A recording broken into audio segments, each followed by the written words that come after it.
जय हिंद प्यारे बच्चों, जेपी क्लास में आपका स्वागत है। आज के क्लास में हम लोग क्लास 12th के बायोलॉजी के महत्वपूर्ण नोट्स पढ़ेंगे जो बोर्ड एग्जाम में 100% लड़ने की गारंटी है। चलिए हम लोग वीडियो की शुरुआत करते हैं। और वीडियो की शुरुआत करने से पहले आपसे रिक्वेस्ट है कि आप एग्ज़ाम में जाने से पहले कृपया इस वीडियो को ज़रूर देख लीजिएगा। चलिए सबसे पहला हम लोग देख लेते हैं क्या कह रहा है बाबू। स्वस्थानीय संरक्षण के अंतर्गत आते हैं। ये कई बार एग्जाम में पूछा गया है कि स्वस्थानीय संरक्षण के अंतर्गत कौन कौन आते हैं। स्वस्थानीय संरक्षण के मतलब क्या होता है बाबू कि जो भी जंतु हैं, जो भी पौधे हैं, उनके उसी वास स्थान पर संरक्षित किया जाए, स्वस्थानीय संरक्षण कहलाता है। स्वस्थानीय संरक्षण में कौन कौन आएगा, ध्यान दीजिएगा बाबू। सबसे पहला आएगा बाबू स्वस्थानीय संरक्षण में राष्ट्रीय उद्यान। राष्ट्रीय उद्यान यानी कौन आएगा बाबू, नेशनल पार्क आएगा। दूसरा वन्य जीव अभयारण्य या उसी को किसके नाम से बाबू, जंतु विहार के नाम से जाना जाता है। तीसरा कौन आएगा बाबू, आरक्षित जीव मंडल। चौथा पवित्र उपवन। पांचवा हॉट स्पॉट। यानी 5 संरक्षण की विधि किसके अंदर आती है, स्वस्थानीय संरक्षण, यानी इंग्लिश में इसको कहते हैं बाबू इन सीटू। क्या बोलते हैं बाबू, in situ in situ conservation. क्या बोलते हैं बाबू, इन सीटू कंजर्वेशन। कौन कौन आएंगे, राष्ट्रीय उद्यान, वन्य जीव अभयारण्य, आरक्षित जीव मंडल, पवित्र उपवन और हॉट स्पॉट। याद हो गया बाबू, तो आप इसका स्क्रीनशॉट लेते चलिएगा, ठीक है बाबू। दूसरा आपके पास आ रहा है बाबू बाह्य स्थानीय संरक्षण। बहुत इंपॉर्टेंट है बाह्य स्थानीय संरक्षण यानी XC2 कंजर्वेशन। XC2 कंजर्वेशन के अंतर्गत कौन कौन आएगा बाबू, तो पहला आएगा बाबू प्राणी उद्यान यानी जूलॉजिकल पार्क। दूसरा आएगा वनस्पति उद्यान यानी बोटेनिकल गार्डन। तीसरा आएगा जीन बैंक। तो ये तीनों किसके अंतर्गत आते हैं, बाह्य स्थानीय संरक्षण के अंतर्गत आते हैं। यानी इसका मतलब क्या होता है बाबू कि जो भी जीव जंतु हैं या पादप होते हैं उनको उनके वास स्थान से हटाकर किसी अन्य सुरक्षित स्थान पर उन्हें संरक्षण दिया जाता है। तो 2 आपको समझ में आ गया होगा बाबू कि क्या होता है बाह्य स्थानीय संरक्षण और क्या होता है स्वस्थानीय संरक्षण। तो बाह्य स्थानीय संरक्षण में प्राणी उद्यान, वनस्पति उद्यान, जीन बैंक। और स्वस्थानीय संरक्षण में कौन कौन आता है बाबू, स्वस्थानीय संरक्षण में राष्ट्रीय उद्यान, वन्य जीव अभयारण्य यानी जंतु विहार। तीसरा आरक्षित जीव मंडल। चौथा पवित्र उपवन। पांचवा हॉट स्पॉट। समझ में आया बाबू। चलिए अब हम लोग आगे चलते हैं। नेक्स्ट हम लोग देखते हैं, नेक्स्ट पेज पर चलते हैं बाबू। देखिए नेक्स्ट पेज हम लोग के पास आ रहा है बाबू भारत के राष्ट्रीय उद्यान और उनके प्रसिद्ध जंतु। बाबू अगर आप इसे याद कर लेते हैं, मेरी गारंटी है बाबू इसमें से 2 मार्क्स का, कितने मार्क्स का बाबू, 2 मार्क्स का 100% क्वेश्चन आएगा कि इनमें से कौन कहां राष्ट्रीय उद्यान है और इसके प्रसिद्ध जंतु कौन है। चलिए बाबू याद करते चलिएगा। सबसे पहला जो हम लोग के पास आ रहा है बाबू राष्ट्रीय उद्यान, जिसका नाम क्या है बाबू, जिम कॉर्बेट। और जिम कॉर्बेट ये भी याद रखेंगे भारत का पहला राष्ट्रीय उद्यान कौन है बाबू, जिम कॉर्बेट है। कहां है बाबू, नैनीताल उत्तराखंड में है। याद रहेगा बाबू जिम कॉर्बेट कहां है, नैनीताल उत्तराखंड में। और किसके लिए प्रसिद्ध है, तो याद रखेंगे बाघ के लिए क्या है, प्रसिद्ध। समझ में आया बाबू। दूसरा आपके पास है गिर राष्ट्रीय उद्यान। कहां है बाबू, जूनागढ़ गुजरात में है। और किसके लिए प्रसिद्ध है बाबू, एशियाई शेर के लिए क्या है, प्रसिद्ध। समझ में आया बाबू, 2 समझ में आ गया। जिम कॉर्बेट कहां है, नैनीताल उत्तराखंड में। किसके लिए प्रसिद्ध है, बाघ के लिए प्रसिद्ध है। दूसरा गिर जूनागढ़ गुजरात में है और किसके लिए प्रसिद्ध है, एशियाई शेर के लिए प्रसिद्ध है। तीसरा आपके पास आ रहा है वो दुधवा राष्ट्रीय उद्यान कहां है, लखीमपुर खीरी यूपी यानी उत्तर प्रदेश में है। और किसके लिए प्रसिद्ध है, वो बारहसिंघा के लिए प्रसिद्ध है। बहुत बार एग्जाम में पूछा गया है कि बारहसिंघा के लिए कौन सा राष्ट्रीय उद्यान प्रसिद्ध है, तो याद रखेंगे दुधवा राष्ट्रीय उद्यान प्रसिद्ध है, जो कहां है, लखीमपुर खीरी उत्तर प्रदेश। चौथा आ रहा है वो काजीरंगा राष्ट्रीय उद्यान कहां है बाबू, जोरहट असम में है। किसके लिए प्रसिद्ध है, गेंडा के लिए प्रसिद्ध है। तो आपसे एग्जाम में पूछा जाएगा कि गेंडा के लिए कौन सा राष्ट्रीय उद्यान प्रसिद्ध है, तो आप आंसर मारिएगा बाबू काजीरंगा कहां है, जोरहट असम में है। पांचवा आ रहा है वो हेमिस कहाँ है बाबू? लेह लद्दाख में है, यानी बर्फीला स्थान पे है। किसके लिए प्रसिद्ध है बाबू? हिम तेंदुआ के लिए प्रसिद्ध है।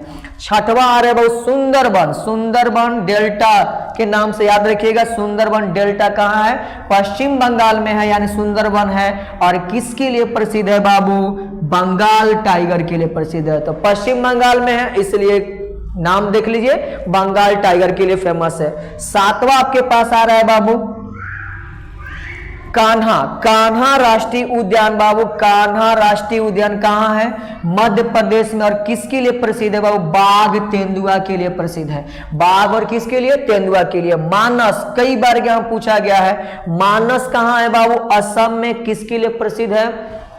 बाघ, जंगली भैंस और लंगूर के लिए प्रसिद्ध है।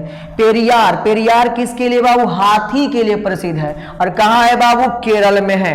रणथंभौर, रणथंभौर कहाँ है बाबू? सवाई माधोपुर राजस्थान में है। और किसके लिए प्रसिद्ध है बाबू?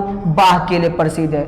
नेक्स्ट क्या है बाबू? वाल्मीकि। वाल्मीकि कहाँ है बाबू? बिहार में पाया जाने वाला एकमात्र नेशनल पार्क है, पश्चिम चंपारण बिहार में है। किसके लिए प्रसिद्ध है बाबू? बाघ के लिए प्रसिद्ध है। नेक्स्ट आ रहा है कंचनजंगा। कंचनजंगा कहाँ है बाबू? सिक्किम। और किसके लिए? लाल पांडा और हिम तेंदुआ के लिए। और घाना बाबू भरतपुर राजस्थान में है, साइबेरियन क्रेन के लिए क्या है? प्रसिद्ध है। तो ये था हम लोग के पास महत्वपूर्ण, आगे भी आएगा तो आप इन्हें याद कर लीजिएगा कि कौन सा नेशनल पार्क कहां है और किसके लिए प्रसिद्ध है, आपको याद कर लेना है। कौन सा नेशनल पार्क कहां है और किसके लिए प्रसिद्ध है, तो आप इसका स्क्रीनशॉट लीजिए, फिर हम लोग नेक्स्ट पर चलते हैं। देखिए बाबू, इसमें एक और आ रहा है, नेक्स्ट आ रहा है बांदीपुर राष्ट्रीय उद्यान। बांदीपुर राष्ट्रीय उद्यान वन्य जीव अभ्यारण्य है। कहां बाबू? बांदीपुर कर्नाटक में। कहां है? कर्नाटक में। कई बार एग्जाम पूछा गया कि बांदीपुर किसके लिए प्रसिद्ध है, तो कहेगा चीता, हाथी और बाघ के संरक्षण के लिए प्रसिद्ध है।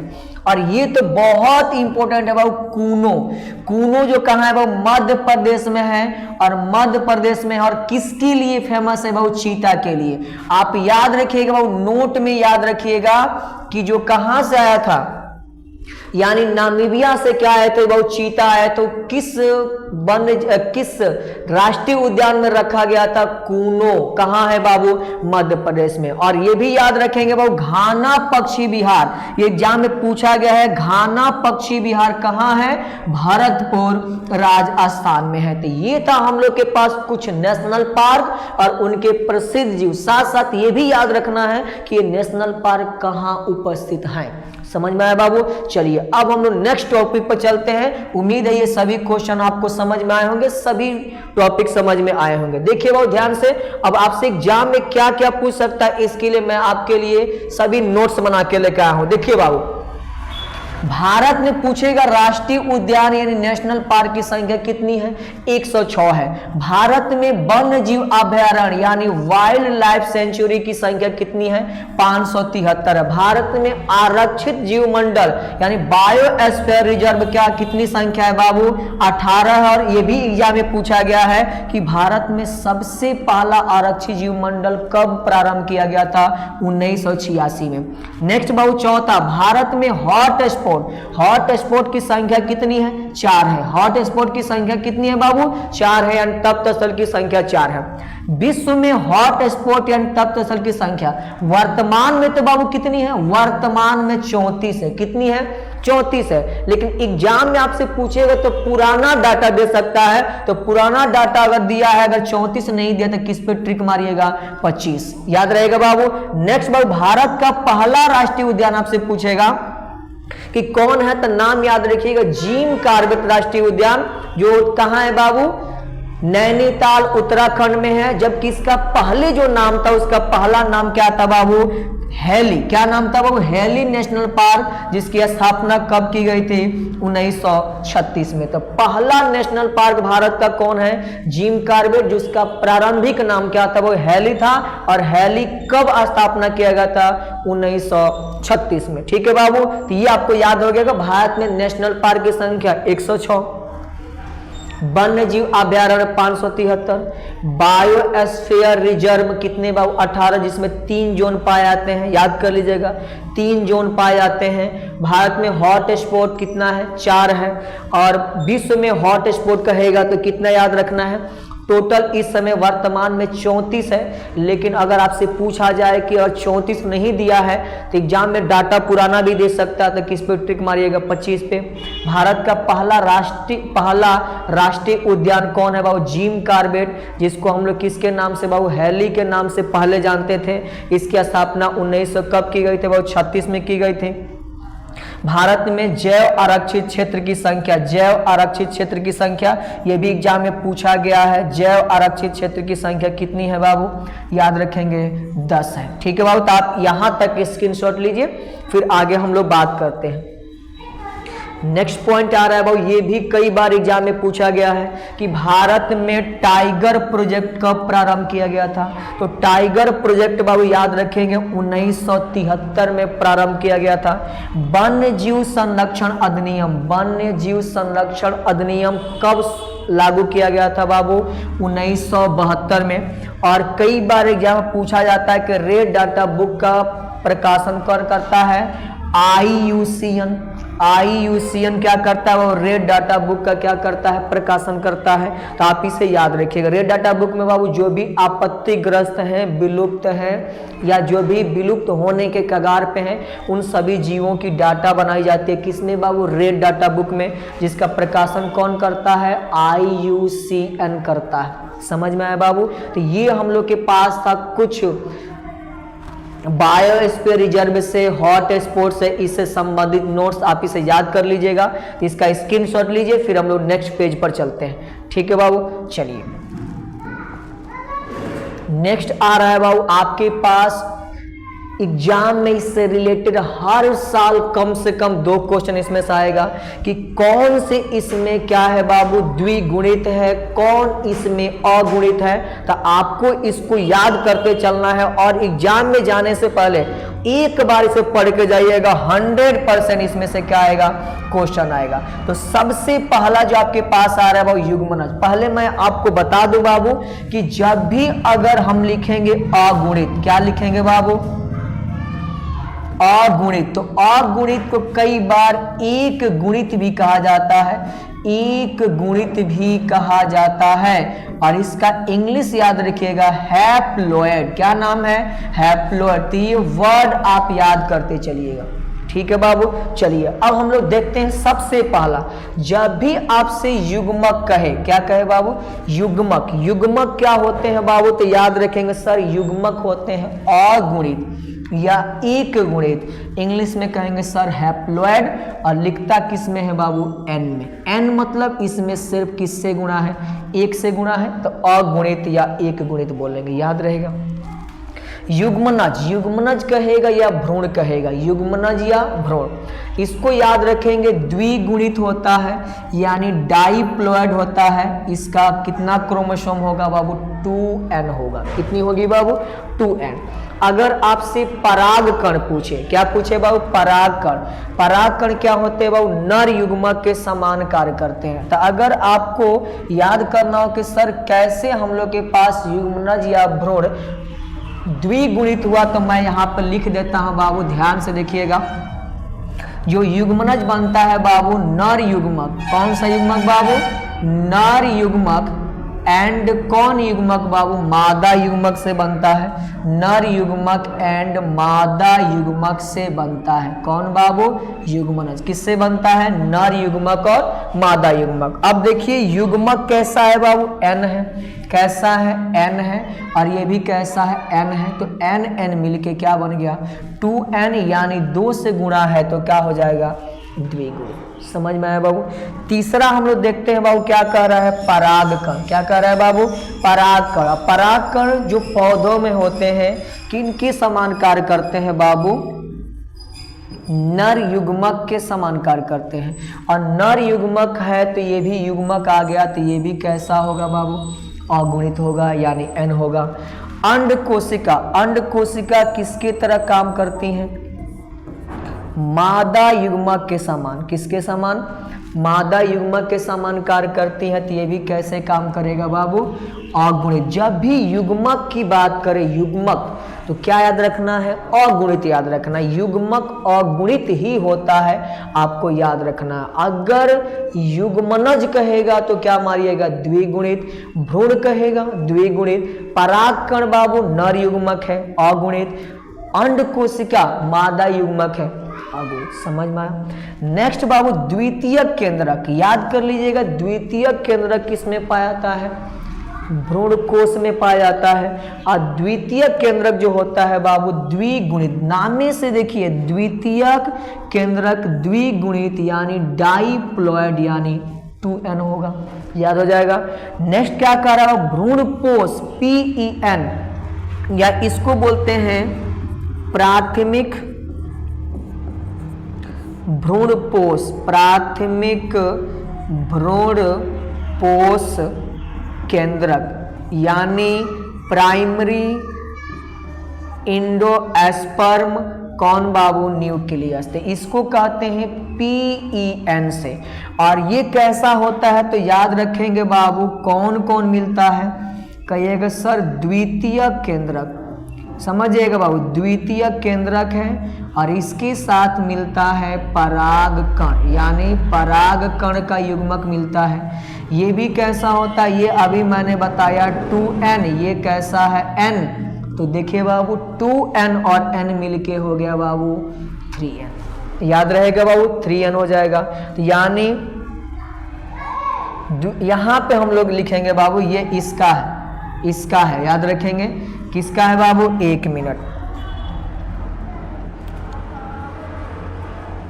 आपको याद कर लेना किसका है बाबू, ये वाला है, इसका है। कौन केंद्रक है बाबू, द्वितीय केंद्रक। यहाँ द्वितीय केंद्रक ये हो गया, ये आएगा भ्रूण पोष, कौन आएगा, भ्रूण पोष, ठीक है। तो भ्रूण पोष याद रखेंगे कैसा होता है, 3n होता है, मतलब यहाँ का हमने लिखा है, ठीक है बाबू। चलिए अब याद रखना है लघु बीजाणु मातृकोशिका।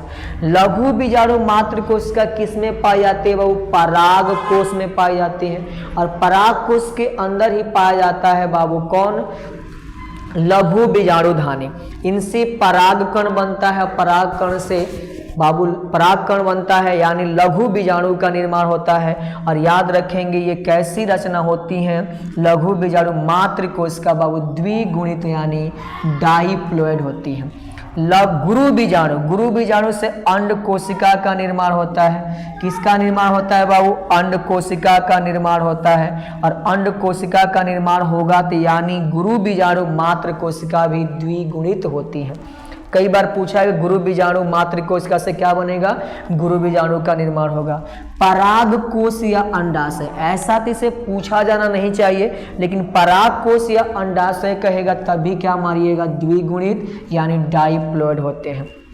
नेक्स्ट बाबू आ रहा है कि मानव युग्मक में क्रोमोसोम की संख्या। तो इसको लिखने से पहले, मतलब इसको पढ़ने से पहले आप इसका स्क्रीनशॉट ले लीजिए जल्दी।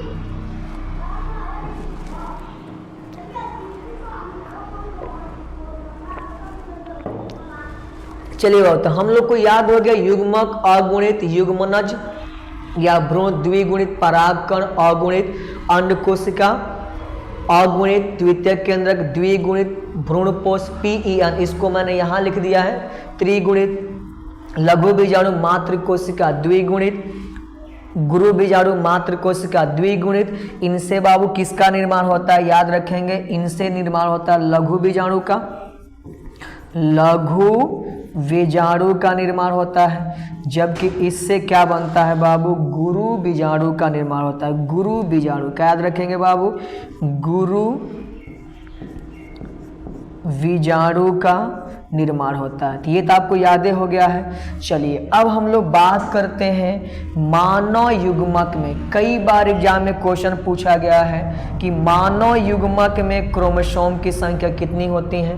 मानव युग्मक कह रहा है, वो ध्यान से देखिएगा। युग्मक, युग्मक मैंने बताया अभी अगुणित होता है, और मानव युग्मक में टोटल क्रोमोसोम की संख्या कितनी होती है बाबू, 23 होती हैं, यानी n मतलब क्या है, अगुणित है, अगुणित है। तो मानव युग्मक में क्रोमोसोम की संख्या 23, मानव युग्मनज में या मानव में पूछेगा, मानव युग्मनज, युग्मनज मतलब अब जाइगोट में क्रोमोसोम की संख्या कितनी होती है, 46 होती है, यानी 2n, या कह सकते हैं कितना जोड़ा, 23 क्या होता है, जोड़ा होता है, यानी ये भी क गुणित है, 2n है मतलब द्विगुणित है। कैसा है बाबू, द्विगुणित। अब याद करेंगे मानव युग्मक में ऑटोसोम की संख्या, किसकी संख्या बाबू, ऑटोसोम की संख्या कितनी होती है, 22। अब आपको कैसे याद करना है बाबू, अगर हम बात करेंगे नर की, किसकी बात करेंगे,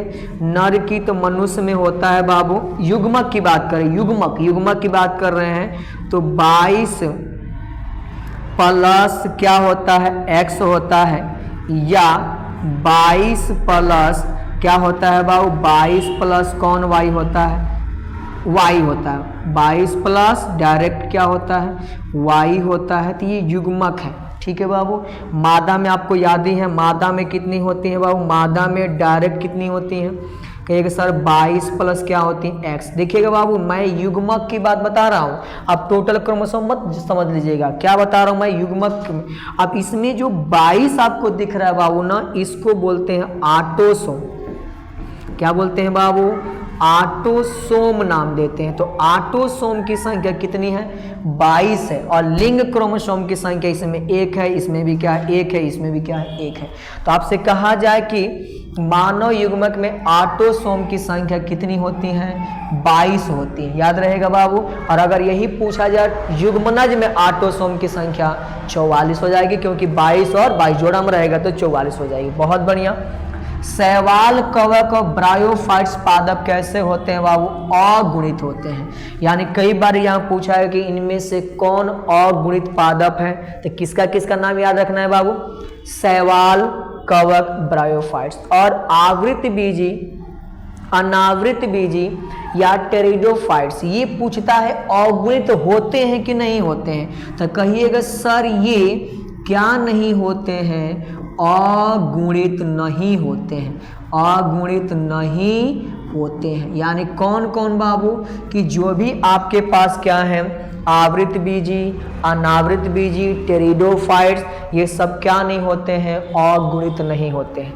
लास्ट इसका है बाबू लघु बीजाणु या गुरु बीजाणु, ये नर युग्मक के समान करता है, ये मादा युग्मक के समान कार्य करता है, और युग्मक है सर तो कैसे होंगे, हैप्लॉइड यानी अगुणित होते हैं। तो ये आपको कंसेप्ट सभी समझ में आएगा, इससे ज्यादा बाहर आ ही नहीं सकता है। तो आप इसी दिमाग में बैठा लीजिएगा और एग्जाम में जाने से पहले एक बार इसे देख लीजिएगा, 100% इसमें से 2 क्वेश्चन आएंगे। तो देख लिए बाबू। चलिए अब हम लोग नेक्स्ट पेज पर चलते हैं, यानी नेक्स्ट नोट्स की ओर बढ़ते हैं। चलिए बाबू, ये है आपके पास गुणसूत्री विकार। कौन विकार बाबू, गुणसूत्री विकार, यानी जेनेटिक डिसऑर्डर के बारे में हम लोग बात करेंगे कि क्या क्या गुणसूत्री विकार होते हैं। तो सबसे पहले बात किया जाए बाबू गुणसूत्री विकार में कौन कौन आते हैं, तो पहला आपको डाउन सिंड्रोम याद रखना है, Edward syndrome, Patau syndrome, Klinefelter syndrome, Turner syndrome.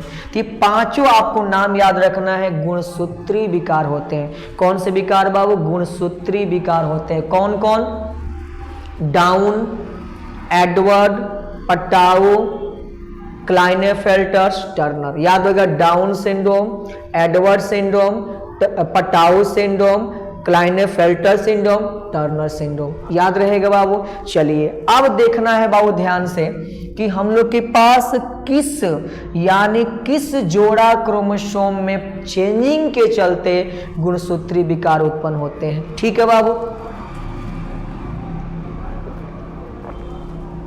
देखिए बाबू पहला आ रहा है कि 21वें जोड़े क्रोमोसोम में, 21वीं जोड़े क्रोमोसोम में क्या हो जाएगा बाबू, एकादि सूत्रता। और एकादि सूत्रता के मतलब होता है कि क्रोमोसोम की संख्या में 1 का हो जाएगी, वृद्धि हो जाएगी। अब एकाद सूत्रता को ही कहा जाता है वो ट्राइसोमी। क्या कहा जाता है? ट्राइसोमी कहा जाता है। तो आप इसे याद कर लीजिएगा कि अगर एकाद सूत्रता नहीं दिया है तो क्या लिखा रहेगा? ट्राइसोमी। इस कंडीशन में होता क्या है बाबू कि टोटल 46 क्रोमोसोम होते हैं।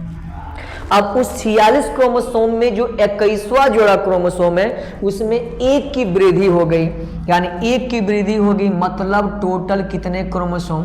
47 क्रोमोसोम हो जाते हैं। दूसरा है बाबू एडवर्ड सिंड्रोम। एडवर्ड सिंड्रोम में चौथा जोड़ा बाबू 18वें जोड़ा। आपको यही याद रखना है, यानी 21वें जोड़े 18वें जोड़े 13वें जोड़े, ये जोड़े की बात हो रही है बाबू, यानी याद रखेंगे 21वें जोड़े याद रखना है। 21वें जोड़े क्रोमोसोम में यहाँ कौन बाबू? 18वें जोड़े क्रोमोसोम, यहाँ 13वें जोड़े क्रोमोसोम है। आपको क्रोमोसोम संख्या नहीं याद रखना, जोड़े में 18वें जोड़े क्रोमोसोम में अगर एकाद सूत्रता होती है यानी ट्राइसोमी होगा तो कौन सी विकार उत्पन्न होगी बाबू? एडवर्ड। 21वें में डाउन। और पटाऊ सिंड्रोम में क्या होता है बाबू? 13वें जोड़े क्रोमोसोम में एकाद सूत्रता, यानी यहां भी क्रोमोसोम 46 प्लस 1 कितनी हो जाएंगी वो? 47। और यहां भी 46 प्लस 1 क्या हो जाती हैं? 47। ये तीनों में कितने क्रोमोसोम हो गए बाबू? 47। और ये कौन सोमी है? ट्राइसोमी। याद रहेगा बाबू। अब एक और बात याद रखना है बाबू, मैंने आपको बताया कि टोटल कितना जोड़ा? 23 जोड़े क्रोमोसोम होते हैं, जिसमें से 22 जोड़े क्रोमोसोम को हम लोग क्या बोलते हैं? ऑटोसोम बोलते हैं। क्या बोलते हैं बाबू? ऑटोसोम। तो इनमें से तीनों का तीनों अभी तक जितना आया ये सब के सब क्या है बाबू? ऑटोसोमल है। ऑटोसोमल क्या है बाबू? विकार है। कैसे ऑटोसोमल? हमने बोला बाबू कि एक से लेकर 22 जोड़े क्रोमोसोम को हम लोग बोलते हैं ऑटोसोम। और ऑटोसोम में ही क्या हो रहा है बाबू? एकाद सूत्रता हो रहा है। 21वां जोड़ा, 18वें जोड़ा और 13वें जोड़ा। याद रहेगा बाबू। चलिए अब क्लाइनेफेल्टर देखिए, लिंग क्रोमोसोम में क्या हो जाती है? एकाद सूत्रता। लिंग क्रोमोसोम में एकाद सूत्रता हो जाती है, यानी इनके अंदर क्रोमोसोम की संख्या 47 होती है। कैसे बाबू? 44 प्लस XXY हो जाती है, यानी एक एक्स्ट्रा, जबकि होता है 44 प्लस कितना बाबू? XY नर में होता है, लेकिन यहां से X एगो बढ़ गया, इनके अंदर मादा का भी गुण आ जाता है, यानी इनमें लिंग क्रोमोसोम यानी 23वें जोड़े क्रोमोसोम में क्या हो जाती हैं? एकाद सूत्रता। तो इसमें भी क्या होता है? ये जो है बाबू, इसके अंदर भी क्रोमोसोम की संख्या कितनी होती है? 47। याद हो जाएगा। नेक्स्ट है बाबू टर्नर सिंड्रोम। टर्नर सिंड्रोम बाबू लिंग क्रोमोसोम में एकल सूत्रता। अब एकल सूत्रता को बोलते हैं बाबू मोनोसोमी। क्या बोलते हैं? मोनोसोमी। मोनोसोमी के मतलब होता है बाबू कि एक क्रोमोसोम की क्या हो जाएगी? कमी हो जाएगी। यानी इस कंडीशन में 46 - 1 यानी कितना हो जाता है? 45 हो जाता है। और अगर यहाँ बात करें तो क्रोमोसोम कितना रहता है? मादा में ही ज्यादा होती हैं, और मादा में हो जाता है बाबू 44 प्लस X हो जाती हैं, यानी एक X क्रोमोसोम की क्या हो गई? एकल सूत्रता, यानी क्या हो गई बाबू? कमी हो गई। समझ में आए कि नहीं बाबू? तो ये गुणसूत्री विकार था, आप इसे याद कर लिए होंगे। Down syndrome, Edward syndrome, Patau syndrome, Klinefelter syndrome, Turner syndrome.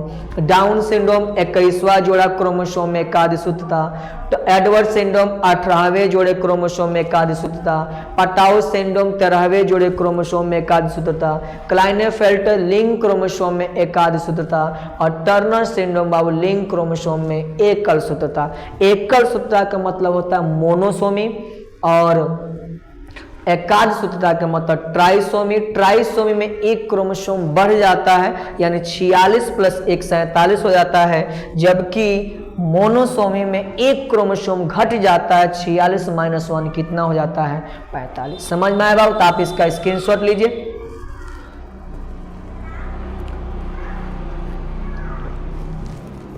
चलिए नेक्स्ट आ रहा है वो मेंडेलियन विकार। अब मेंडेलियन विकार का होता है बाबू, याद रखेंगे, इसके अंदर जोड़ा में, मतलब अभी हम लोग पढ़ा 18वां जोड़ा, 13वां जोड़ा, 21वां जोड़ा, उनके अंदर क्या हो रहा था, एक क्रोमोसोम की वृद्धि, एक क्रोमोसोम की कमी। इनके अंदर क्या होता है बाबू कि उनमें जीन उत्परिवर्तन होता है। कौन उत्परिवर्तन बाबू? जीन उत्परिवर्तन हो जाता है, या किसी भी एक खास नंबर के क्रोमोसोम में चेंजिंग आता है तो कौन सी विकार आती है? मेंडेलियन विकार आती है। ठीक है बाबू। जैसे सबसे पहला आपको यह भी याद रखना है कि मेंडेलियन विकार ऑटोसोमल विकार है। ऑटोसोमल के मतलब होता है कि जो 46 क्रोमोसोम है उसमें से 44 जो क्रोमोसोम है ऑटोसोम होते हैं, तो उन्हीं के नंबर में क्या आएंगे? उत्परिवर्तन आएंगे। सबसे पहला बाबू क्या आता है? Sickle cell anaemia. और याद रखेंगे सिकल सेल अनीमिया क्या होता है? एक जीन उत्परिवर्तन, जीन म्यूटेशन होता है। और याद रखेंगे ये भी क्या है? ऑटोसोमल विकार है और अप्रभावी जीन है। कैसा जीन के चलते होता है बाबू? अप्रभावी जीन के चलते। रंजकहीनता, रंजकहीनता में क्या होते हैं बाबू? यानी जो स्किन के रंग का निर्धारण करने वाला मेलेनिन है, मेलेनिन वर्णक का निर्माण नहीं होता है, जिसके चलते स्किन क्या हो जाते हैं? सफेद हो जाते हैं। सिकल सेल अनीमिया में क्या होता है? इसी को हंसियाकार रोग भी कहा जाता है। कौन सा रोग बाबू? हंसियाकार रोग। इसमें क्या होती हैं बाबू? आरबीसी किसके आकार की हो जाती हैं? हंसिया के आकार के हो जाती हैं। रंजकहीनता में क्या होता है? मेलेनिन का निर्माण नहीं होता है। ये भी क्या है? ऑटोसोमल विकार है, अप्रभावी जीन के चलते होता है। और ये भी याद रखेंगे जीन म्यूटेशन होता है। फिनाइल कीटोन्यूरिया क्या होता है बाबू? उपापचयी विकार है, जिसमें भी कौन होता है बाबू? जीन उत्परिवर्तन होता है। समझ में आया कि नहीं बाबू? तो तीनों विकार का नाम आपको क्या रखना है?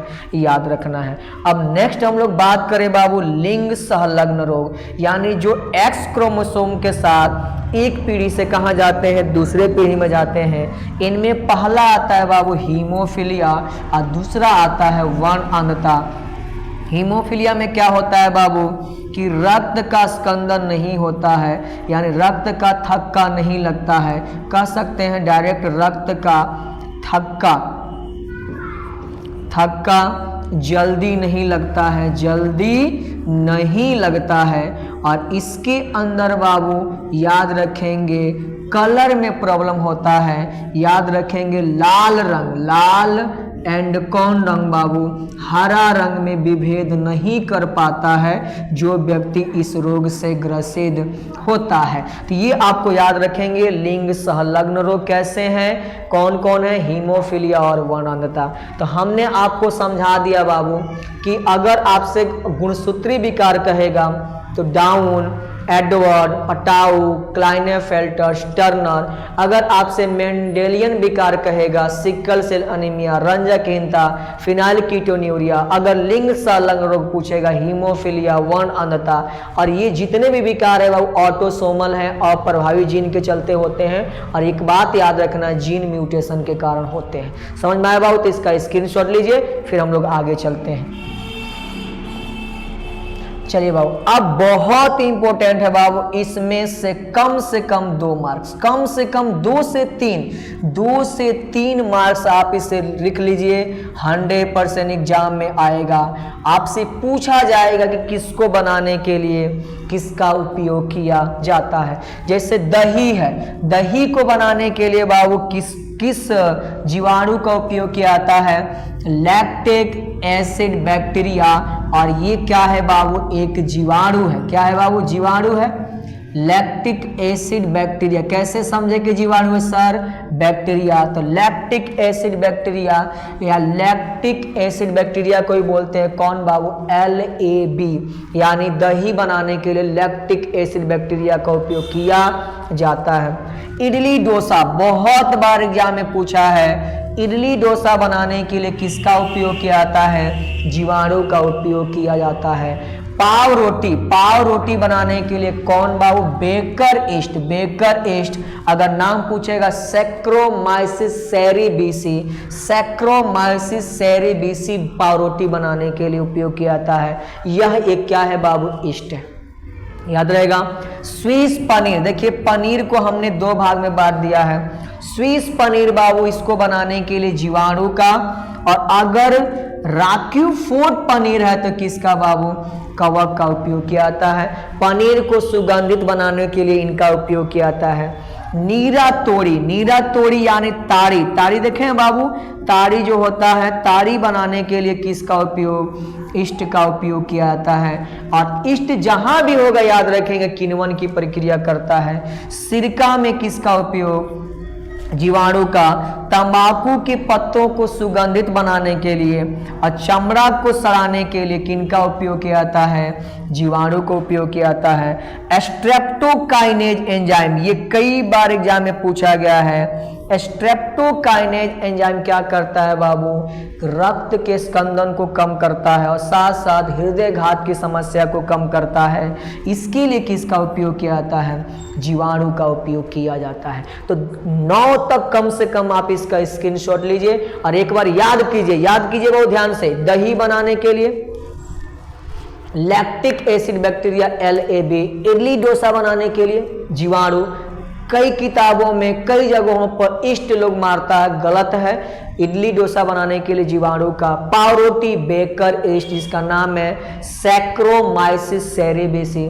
स्विस पनीर जीवाणु, रैक्यूफोर्ड पनीर कवक। समझ में आया। और अगर केवल जीवाणु और कवक दोनों दिया है तब किस पे मारिएगा, जीवाणु पर। नीरा तोड़ी यानी ताड़ी बनाने के लिए किसका उपयोग किया जाता है, वो इष्ट का। और जहां जहां इष्ट है बाबू, आपको मैं एक और बात बता दूं सर कि ये कौन सी प्रोसेस करेंगे बाबू, किण्वन की प्रक्रिया करेंगे। ये भी आपके पास इष्ट है, ये भी कौन सी प्रक्रिया करता है बाबू, किण्वन की प्रक्रिया करता है। समझ में आए कि नहीं बाबू। चलिए अब हम लोग 10 से देखेंगे। हाँ, यहां तक पहुंचे थे। सिरका बनाने के लिए किसका बाबू, जीवाणु का उपयोग किया जाता है। तंबाकू और चमड़ा उद्योग में जीवाणु का उपयोग किया जाता है। स्ट्रेप्टोकाइनेज कोलेस्ट्रॉल की मात्रा को भी कम करता है एंजाइम, और इसमें बनाने के लिए किसका उपयोग, जीवाणु का उपयोग किया जाता है। चलिए अब हम लोग के पास जो नेक्स्ट 10 से देखना है, कहां से बाबू, 10 से।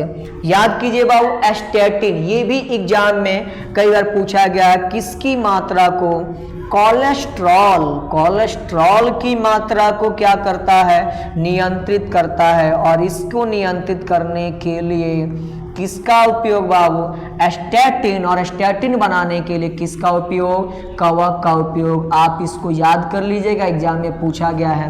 पेनिसिलिन, पेनिसिलिन जो होता है वो एक प्रकार का एंटीबायोटिक है। क्या है सर, एंटीबायोटिक्स है। और पेनिसिलिन के लिए किसका उपयोग किया जाता है, पेनिसिलियम नोटेटम का यानी कवक का। और कौन बनाया था बाबू, अलेक्जेंडर फ्लेमिंग। क्या याद रखिएगा, फ्लेमिंग सर ने पेनिसिलिन का क्या किया था, खोज किया था। और यानी कौन बाबू, पेनिसिलियम नोटेटम कवक का उपयोग किया जाता है। जैव नियंत्रण में यानी कीटनाशकों को मारने के लिए जैव नियंत्रण में किसका उपयोग किया जाता है बाबू, कई बार पूछा गया है, बीटी। बीटी का मतलब क्या होता है, वो बैसिलस, बैसिलस कौन बाबू, थोरिनजिएंसिस, थोरिनजिएंसिस, बैसिलस थोरिनजिएंसिस का उपयोग किया जाता है। और ये एक प्रकार का जीवाणु है। ट्राइकोडर्मा, वैक्यूलोवायरस, इन सब का उपयोग जैव नियंत्रण के रूप में किया जाता है। याद रहेगा वो बायोगैस उत्पादन में मेथेनोजन, कौन बाबू, मेथेनोजन। और ये मेथेनोजन क्या बनाता है, बायोगैस। बायोगैस में कौन कौन आता है, वो मेथेन आता है, इसके अलावा कार्बन डाइऑक्साइड आता है, इसके अलावा हाइड्रोजन सल्फाइड आता है। तो ये सब के सब किस में आते हैं, बायोगैस में। मेथेन का निर्माण करता है, इसलिए नाम पड़ेगा मेथेनोजन। ठीक है सर। शराब, शराब या इसको लिख सकते हैं एल्कोहलिक, या शराब के जगह पे आपसे कह सकता है किण्वित पेय, किण्वित पेय। और ये किण्वन की प्रक्रिया होगी। इनको बनाने के लिए भी किसका उपयोग, इष्ट का उपयोग। कौन बाबू, सैक्रोमाइसिस सेरेबेसी, जो पावरोटी बनाने में यूज किया गया था, इसका उपयोग किया जाता है। जैव उर्वरक में सबसे पहला तो आपको याद रखना है नील हरित शैवाल, इसके अलावा वो एजोला, एनाबीना, राइजोबियम, फ्रैंकिया, ये सब के सब क्या हैं बाबू, जैव उर्वरक हैं। यानी इनका उपयोग करके मृदा की उर्वरा शक्ति को बढ़ाया जाता है। तो ये समझ में आया बाबू, रट के जाइएगा, अगर एग्जाम में नहीं आएगा तो बात कीजिएगा, ठीक है बाबू। चलिए तो इसका स्क्रीनशॉट लीजिए, फिर हम लोग आगे चलते हैं।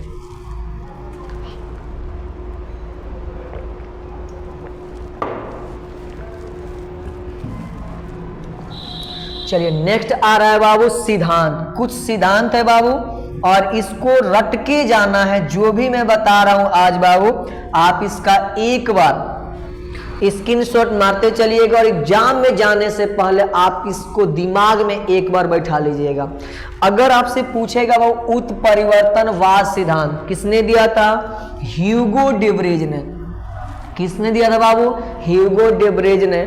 और याद रखना है कि इन्होंने किस पौधा पर, एवनिंग संध्या प्रिमरोज पौधा पर क्या किया था, प्रयोग किया था, पैंसपर्मिया सिद्धांत किसने दिया था, रिक्टर। और रिक्टर अगर नहीं देगा तो रीचर भी बोल सकते हैं, रीचर ने दिया था। मेन तो कौन है, रीचर। और इसके समर्थक थे बाबू कौन, आर्हेनियस। अगर रीचर दिया तो किस पे मारना है, रीचर पर, और अगर रीचर नहीं दिया तो किस पे मारना है, आर्हेनियस पर। याद रहेगा बाबू।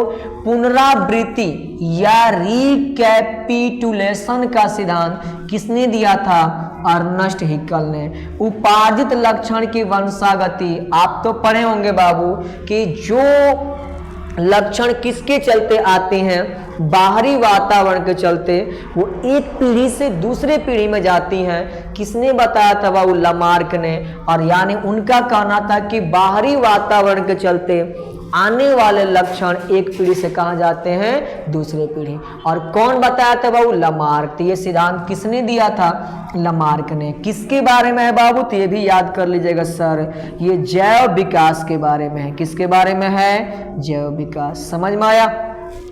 योग्यतम की उत्तरजीविका सिद्धांत किसने दिया था बाबू, डार्विन ने दिया था। किसने दिया था, डार्विन ने। और यह भी याद रखना कि अगर डार्विन नहीं दिया है, या एक बात आता है कि योग्यतम की उत्तरजीविका का जो स्टेटमेंट है, यानी कथन कौन दिया था। अगर डार्विन दिया है तो डार्विन को तो लगाना है, सिद्धांत देगा तो। अगर कथन देगा, कथन योग्यतम की उत्तरजीविका कथन, तो याद रखिएगा स्पेंसर। किसने दिया था बाबू, स्पेंसर ने दिया था। और इस सिद्धांत, इस कथन का उपयोग करके डार्विन सर ने एक सिद्धांत बनाया जिसका नाम है योग्यतम की उत्तरजीविका सिद्धांत। तो कथन पूछेगा, योग्यतम की उत्तरजीविका कथन किस पे मारिएगा, स्पेंसर, डार्विन पर नहीं मारना है, गलत हो जाएगा। और अगर कहेगा योग्यतम की उत्तरजीविका सिद्धांत, तो याद रखेंगे कौन, डार्विन। ठीक है बाबू। नेक्स्ट, प्राकृतिक वर्णवाद सिद्धांत, यानी जो जीव की क्या होती है, विकास होता है, उस पे प्रकृति का सीधा प्रभाव पड़ता है। यानी किसके बारे में सर, जैव विकास के बारे में। और जैव विकास के बारे में किसने बताया था, यानी डार्विन ने बताया था। यानी कौन सिद्धांत देगा, प्राकृतिक वर्ण सिद्धांत। इसके लिए उन्होंने कौन बाबू, विगल जहाज से कौन यात्रा किया था, समुद्री यात्रा। तो ये भी याद करते चलिएगा, बीगल जहाज से उन्होंने कौन यात्रा किया था, समुद्री यात्रा। कौन बाबू, डार्विन ने। पेंजीवाद सिद्धांत, ये भी किसने दिया था बाबू, डार्विन ने दिया था। तो सिद्धांत से भी ऑब्जेक्टिव आता है। अब बाबू नेक्स्ट आ रहा है आनुवांशिकता का सिद्धांत। ये तो सबको मालूम है बाबू, आनुवांशिकता का जनक किनको माना जाता है, ग्रेगर मेंडल को। तो आनुवांशिकता का सिद्धांत किसने दिया था, मेंडल ने। और किस पे प्रयोग किया था, मटर पर। वो भी मटर कैसा वाला बाबू, बागीचा का। यानी बागीचा वाला मटर पे क्या किया था, प्रयोग किया था। याद रहेगा बाबू, 7 साल तक किया था। 22 लक्षण, 22 प्रजाति, 7 लक्षण, 10,000 पौधों पर क्या किया था, रिसर्च किया था। 7 साल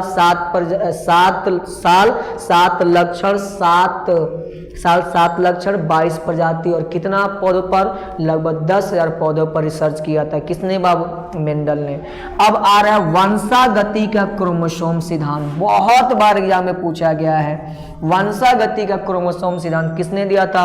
सटन और वावेरी ने। किसने दिया था बाबू? सटन और वावेरी ने दिया था। तो आप यहां तक स्क्रीनशॉट लीजिए, फिर हम लोग आगे चलते हैं। ठीक,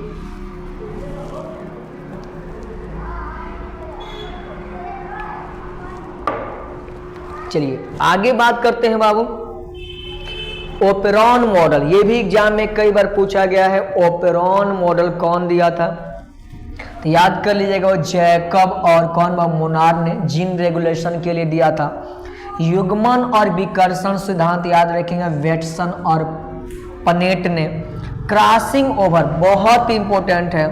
क्रॉसिंग ओवर किस अवस्था में होती है? पैकेटिन अवस्था में। और इसका सिद्धांत किसने दिया था? मॉर्गन और कैलस ने।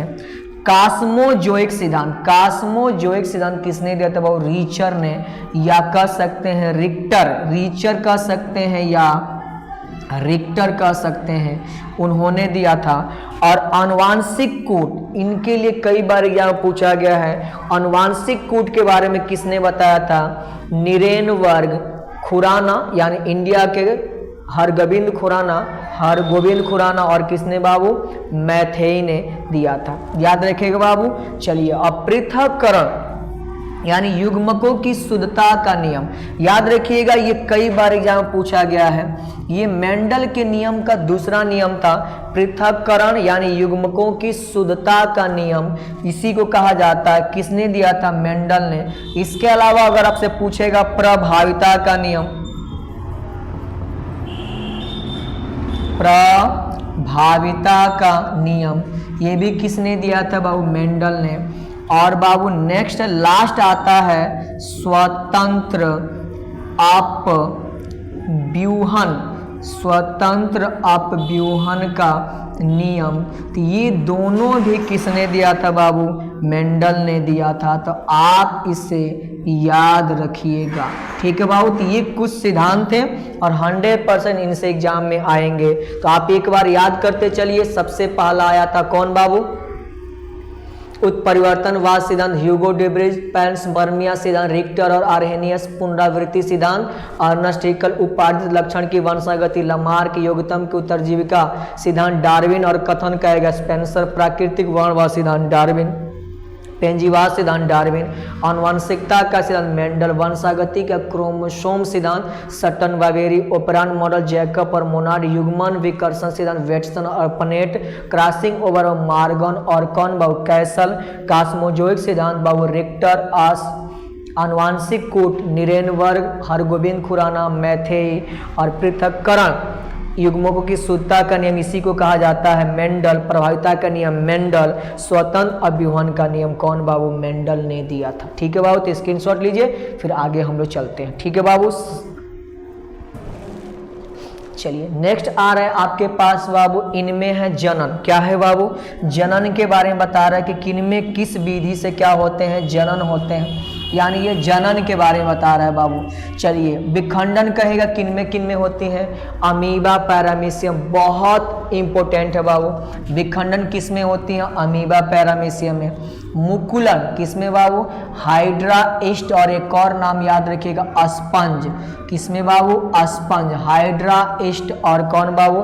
अस्पंज में क्या होती है? मुकुलन होती है। आपको रट के जाना है कि मुकुलन किसमें होती है? हाइड्रा और किसमें? ईस्ट में होती है। और ईस्ट में जो क्या, हाँ यहाँ पे एक पैरामीशियम जो दिया है, इसमें विखंडन कैसे होता है? तो याद रखेंगे अनुप्रस्थ, अनुप्रस्थ तरीके से कटता है। तो ये भी आपको क्या रखना है? याद रखना है। हाइड्रा और ईस्ट में क्या बाबू? हाइड्रा ईस्ट और अस्पंज में क्या होता है बाबू? मुकुलन। और ये भी याद रखेंगे अस्पंज में किसका निर्माण होता है? जियोमुलस, किसका निर्माण होता है बाबू? जियोमुलस का निर्माण होता है। ये भी एग्जाम में पूछा गया है। पुनर्जनन में क्या होता है बाबू? किस में होता है? प्लेनेरिया में। बीजाणु जनन स्पायरोगैरा, कायिक प्रवर्धन अगर पत्ती पूछेगा तो याद रखेंगे ब्रायोफिलम। ब्रायोफिलम में किसके द्वारा बाबू? पत्ती के द्वारा होता है। अब यहां से कुछ बात आ रहा है बाबू, याद रखिएगा। कौन कौन बाबू? देखिए कंद जो होता है, कंद बाबू यानी कंद को क्या बोलते हैं? ट्यूबर। क्या बोलते हैं बाबू? ट्यूबर बोलते हैं। थोड़ा स्पेलिंग देख लीजिएगा, ट्यूबर। कंद को ट्यूबर बोलते हैं और ट्यूबर में किसके द्वारा होता है? वो आलू के द्वारा, आलू में होता है। ये सबसे ज्यादा पूछा जाने वाला क्वेश्चन है कि कंद से किसमें कायिक प्रवर्धन होता है? आलू में। अगर प्रकंद यानी इसको राइजोम के नाम से भी जानते हैं, राइजोम। किसके नाम से बाबू? राइजोम को ही क्या बोलते हैं? प्रकंद बोलते हैं। अदरक, बांस, हल्दी, इनमें कौन बाबू? राइजोम के द्वारा। सल्क कंद, सल्क कंद किसके द्वारा बाबू? सल्क कंद में क्या होता है बाबू? इसको बल्ब बोलते हैं। क्या बोलते हैं बाबू? बल्ब। तो बल्ब यानी कौन? याद रखिएगा बल्ब। कौन बाबू? बल्ब। बल्ब किसको कहिएगा? मैं यहां पर लिख देता हूं। देखिए बाबू, ये है ट्यूबर, ये है राइजोम, ये है सल्कन, क्या है? बल्ब है। और कॉर्न क्या होता है बाबू? Corn, CORN, corn. कॉर्न के द्वारा किसमें? जिमीकंद, बंडा। जिमीकंद यानी उसी को ओल बोला जाता है और बंडा में होता है। तो आप इसे याद कर लीजिएगा, एग्जाम में 100% एक क्वेश्चन इसमें से आएगा। कौन कौन बाबू? विखंडन में अमीबा, पैरामीशियम, पैरामीशियम में अनुप्रस्थ विखंडन होता है। मुकुलन, हाइड्रा, ईस्ट, स्पंज, स्पंज में जियोमुलस का निर्माण होता है। पुनर्जनन किसमें बाबू? प्लेनेरिया में। कायिक प्रवर्धन में पत्ती के द्वारा पूछेगा तो किसमें याद रखना है? ब्रायोफिलम में। कंद, कंद यानी उसको क्या बोलेंगे वो? ट्यूबर, आलू। प्रकंद, राइजोम, अदरक, बांस, हल्दी। सल्क कंद यानी बाबू कौन? बल्ब, लहसुन, प्याज। घन कंद यानी कौन? जिमी कंद और बंडा। समझ में आया बाबू? तो इतना तक आप इसका क्या लीजिए? स्क्रीनशॉट लीजिए, फिर हम लोग आगे बात करते हैं। ठीक है बाबू? नीचे कर देता हूं थोड़ा सा। चलिए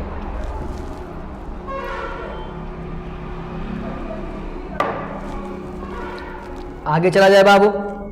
अब यहाँ कुछ पॉइंट है जिनको आपको याद कर लेना है। कहेगा वो कि बंगाल का आतंक, बंगाल का आतंक किसे कहा था? जलकुंभी।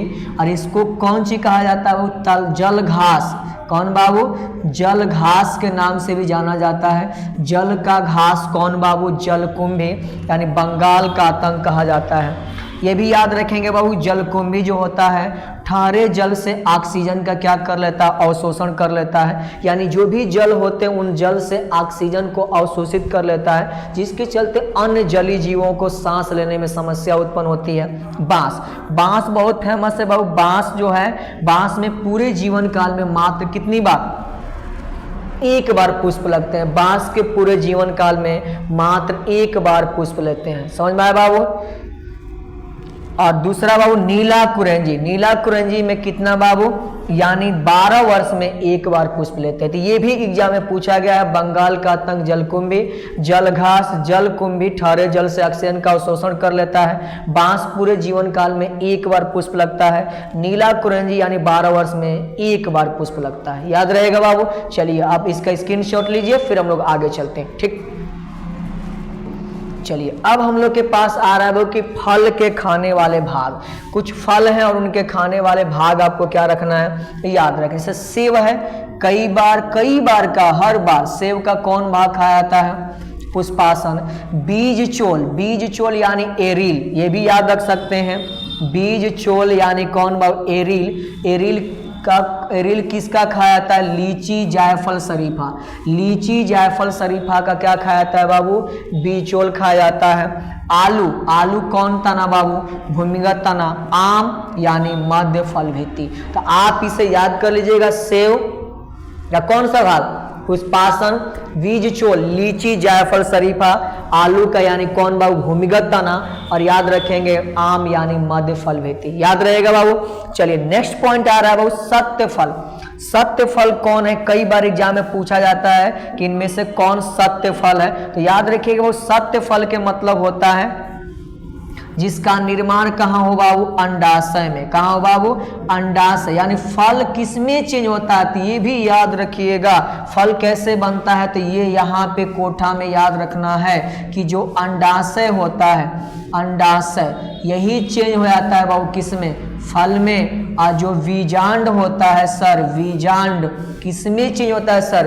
बीज में क्या जाता है? परिवर्तित हो जाता है। बीज में क्या होगा? परिवर्तित हो जाएगा। याद रहेगा बाबू। तो सत्य यथार्थ फल या सत्य फल जिसका निर्माण कहाँ हो? अंडाशय में निर्माण हो। कहाँ हो बाबू? अंडाशय में निर्माण हो तो उसको हम लोग क्या बोलते हैं? सत्य फल, यथार्थ फल। एग्जाम्पल आम, पपीता, जामुन, मक्का, नारियल, तरबूज, मटर, ये सब के सब कैसे फल हैं? सत्य फल है। और अगर हम बात करें किस फल की? असत्य फल जिसका निर्माण कहाँ न हो बाबू? अंडाशय में नहीं हो। अंडाशय में नहीं हो उनको हम नाम देते हैं कौन फल? असत्य फल। कौन कौन बाबू? ये रट के जाइएगा, एक बार आज मेरी बात मानिएगा, रट लीजिएगा इसको कि इनमें से कौन असत्य फल है बाबू? सेब, काजू, अनानास, स्ट्रॉबेरी, कटहल, पीपल, नाशपाती, ये सब के सब कैसे फल हैं? असत्य फल हैं जिनका निर्माण कहाँ नहीं होता है? अंडाशय में न होकर अन्य भाग में होता है, तो उनको असत्य फल यानी आभासी फल यानी झूठा फल के नाम से जाना जाता है। समझ में आया? तो स्क्रीनशॉट लीजिए, फिर नेक्स्ट पॉइंट पे हम लोग बात करते हैं। नेक्स्ट पॉइंट क्या आ रहा है बाबू कि कई बार एग्जाम में पूछा गया है आपसे कि सर इनमें से कौन बाबू कैसा फल है? नट फल है। तो याद रखिएगा अखरोट। अखरोट कैसा फल है? नट फल है। अनिषेक, ये बहुत फेमस है, 2 नंबर का मैंने आपको पहले भी इसका क्वेश्चन पढ़ा चुका है। तो बाबू तीनों याद रखना है। बिना निषेचन के क्या बनना? जीव या भ्रूण का निर्माण होना क्या कहलाता है? अनिषेक जनन, पार्थेनोजेनेसिस। तो पार्थेनोजेनेसिस क्या है बाबू? बिना निषेचन के ही क्या बनना? जीव या भ्रूण का निर्माण क्या कहलाता है? पार्थेनोजेनेसिस। जैसे छिपकली, मधुमक्खी या इसके अलावा कौन पक्षी बाबू? टर्की पक्षी, एस्पायरोगैरा, इन सब के अंदर ये होता है। अगर आपसे अनिषेक फलन कहेगा, इंग्लिश वर्ड याद करना है, पार्थेनोकार्पी कहेगा, तो बिना निषेचन के क्या बनना? फल बनना। बिना निषेचन का फल बनना कहलाता अनिषेक फलन। बिना निषेचन के भ्रूण बनना क्या कहलाता है? अनिषेक जनन। अब लास्ट बाबू अनिषेक बीजता या असंग जनन। देख लीजिएगा सर, असंग जनन, असंग जनन या अनिषेक बीजता क्या कहलाता है? कि बिना निषेचन के मैं नीचे लिख देता हूं बाबू, इसमें क्या याद रखिएगा बिना निषेचन के किसका निर्माण हो सर? बीज का निर्माण। किसका निर्माण? बीज का निर्माण हो क्या कहलाता है? याद रखिएगा क्या कहलाता है? अनिषेक बीजता या असंजनन। जैसे नींबू और कौन बाबू? आम। तो ये याद हो गया होगा बाबू आपको तीनों टॉपिक। अनिषेक जनन के मतलब बिना निषेचन के भ्रूण या जीव बनना, छिपकली, मधुमक्खी। अनिषेक फलन बिना निषेचन के फल का निर्माण होना। अनिषेक बीजता या असंग जनन जिसमें बिना निषेचन के किसका निर्माण हो? बीज का क्या हो? निर्माण हो। तो आप इसका स्क्रीनशॉट लीजिए, फिर हम नेक्स्ट पॉइंट पे चलते हैं। समझ में आ रहा है बाबू? वीडियो को लाइक और शेयर जरूर कीजिएगा और एग्जाम में जाने से पहले एक बार इसे देख लीजिएगा, आपका आधा से ज्यादा पासिंग नंबर आएगा। ठीक है बाबू? चलिए अब हम लोग देखते हैं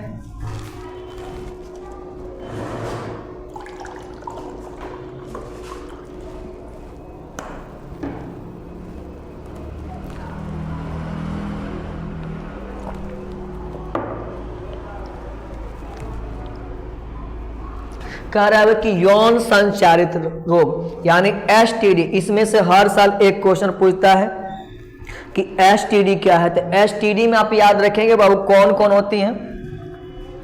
सिफिलिस या उपदंश। सिफिलिस या उपदंश, इसी को बाबू उपदंश के नाम से या सिफिलिस के नाम से किसकी द्वारा होती है बाबू? जीवाणु के द्वारा होती है। यानी यौन संचारित सेक्सुअल ट्रांसमिटेड डिजीज होते हैं सिफिलिस, गनोरिया, हर्पेस, जननांग मस्सा एड्स, इससे हर साल एक ऑब्जेक्टिव। यानी गोनोरिया जो होता है वो किसके द्वारा होता है? जीवाणु के द्वारा। हर्पिस किसके द्वारा होता है? विषाणु के द्वारा। जननांग मस्सा, इसको स्टार मार लीजिएगा, जननांग मस्सा जो होता है पैपिलोमा विषाणु के द्वारा होता है। और एड्स याद रखेंगे HIV या कौन वायरस? रिट्रोवायरस। हम लोग याद कर लेते हैं HIV, लेकिन HIV के जगह पर अगर HIV नहीं दे मतलब तो इसके जगह पर क्या देगा वो? Retro virus. इनके द्वारा क्या होता है? एड्स बीमारी होती है। तो याद हो गया वो, सिफिलिस गोनोरिया जीवाणु के द्वारा, हर्पिस विषाणु के द्वारा, जननांग मस्सा विषाणु के द्वारा, एड्स HIV या रिट्रोवायरस के द्वारा होता है, और जननांग मस्सा याद रखेंगे पैपिलोमा विषाणु के द्वारा होता है। अब आपसे मैं टेस्ट कुछ बताऊंगा जो टेस्ट एग्जाम में पूछे जाते हैं, तो आप इसका स्क्रीनशॉट लीजिए, फिर आगे हम लोग बात करते हैं। अब देखिए बाबू कुछ टेस्ट है, जैसे विडाल टेस्ट। कौन टेस्ट बाबू? विडाल टेस्ट किसके लिए होता है बाबू? टाइफाइड के लिए होता है। एलिसा टेस्ट किसके लिए बाबू? एड्स के लिए होता है। एड्स के लिए कौन टेस्ट होता है बाबू? एलिसा टेस्ट होता है। और टाइफाइड के लिए कौन टेस्ट होता है? विडाल टेस्ट होता है। याद हो जाएगा बाबू। डीपीटी जो टीका होता है वो कई बार यह पूछाएगा किसके किसके लिए? डायरिया, काली खांसी, या इसी को बोलते हैं वो परट्यूसिस। क्या बोलते हैं? परट्यूसिस।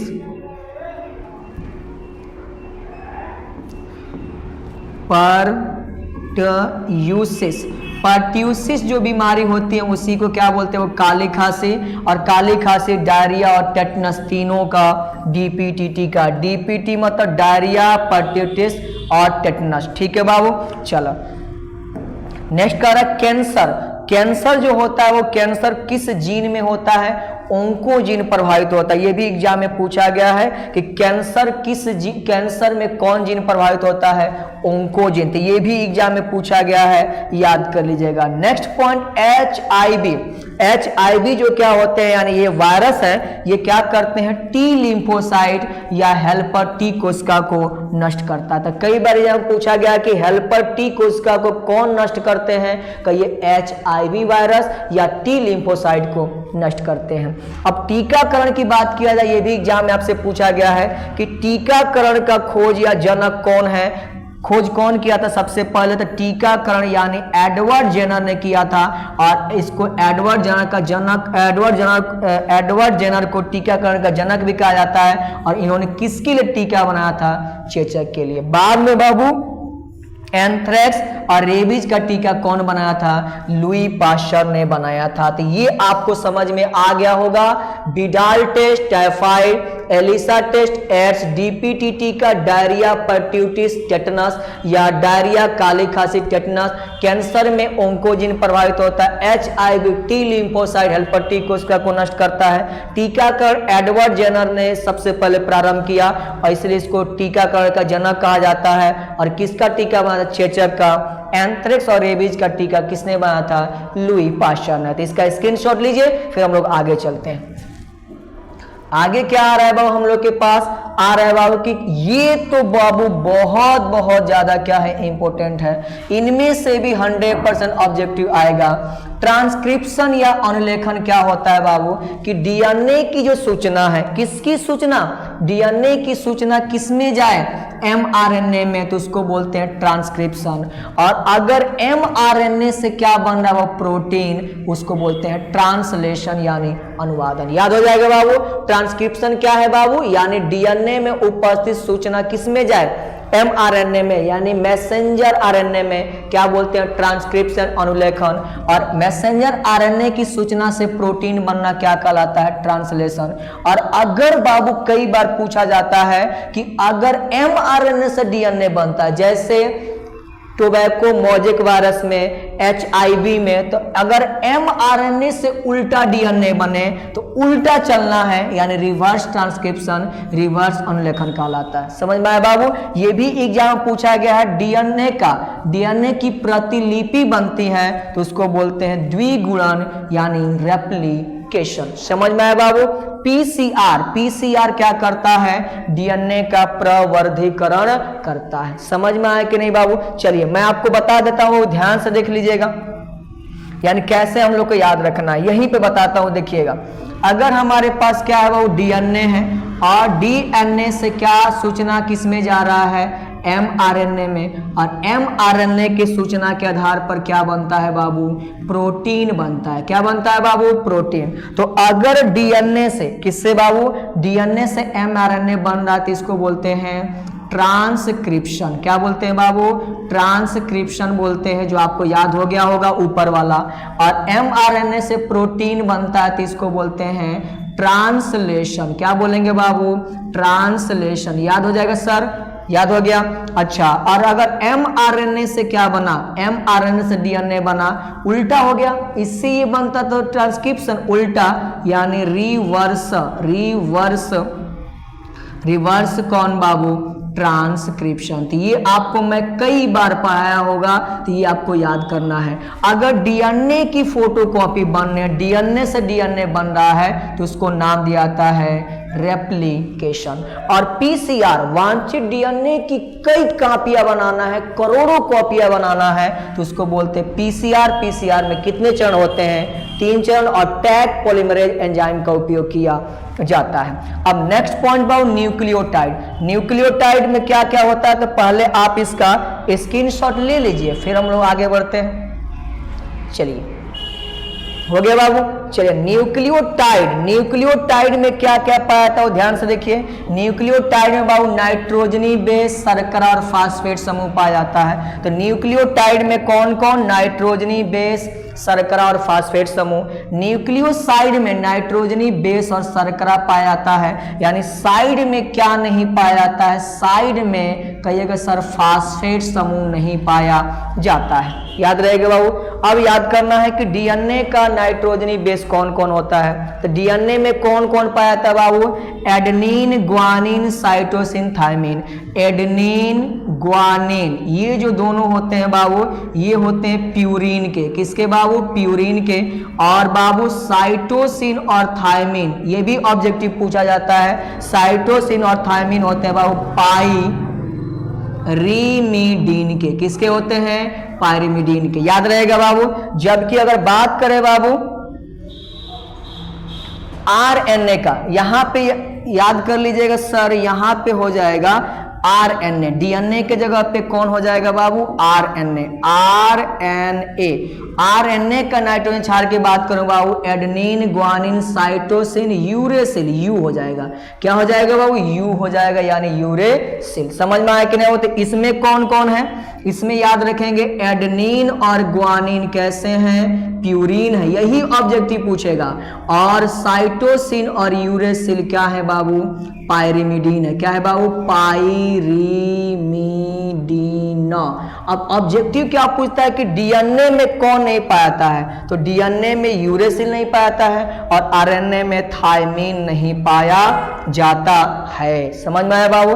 शर्करा जो होते हैं कैसे शर्करा है, पेंटोज शर्करा है, यानी इनमें कितने कार्बन पाए जाते हैं, 5 कार्बन पाए जाते हैं। कोई दिक्कत बाबू। चलिए नेक्स्ट पॉइंट बात करें बाबू कि जो एडेनिन है, कौन है बाबू, एडेनिन है, किससे जुड़ा होता है, थायमिन से। किससे बाबू, थायमिन से जुड़ा होता है। जबकि एडेनिन और यूरेसिल, ये यूरेसिल किस में जुड़ा होता है बाबू, आरएनए में। किसमें, आरएनए में। कई बार आपसे पूछा जाता है कि सर डीएनए के जो न्यूक्लियोटाइड होते हैं उसमें नाइट्रोजनी क्षार एडेनिन से जुड़ा होता है थायमिन, और एडेनिन से भी जुड़ा होता है यूरेसिल, किसमें, आरएनए।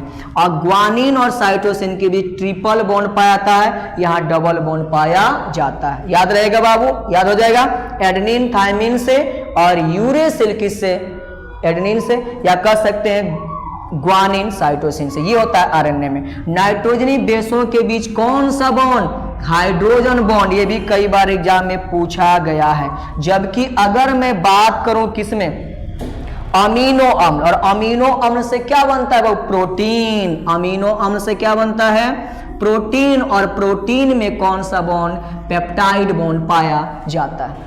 समझ में आया बाबू। चलिए अब आज का लास्ट हम लोग के पास आ रहा है बाबू पर परागण। क्या आ रहा है सर, पर परागण।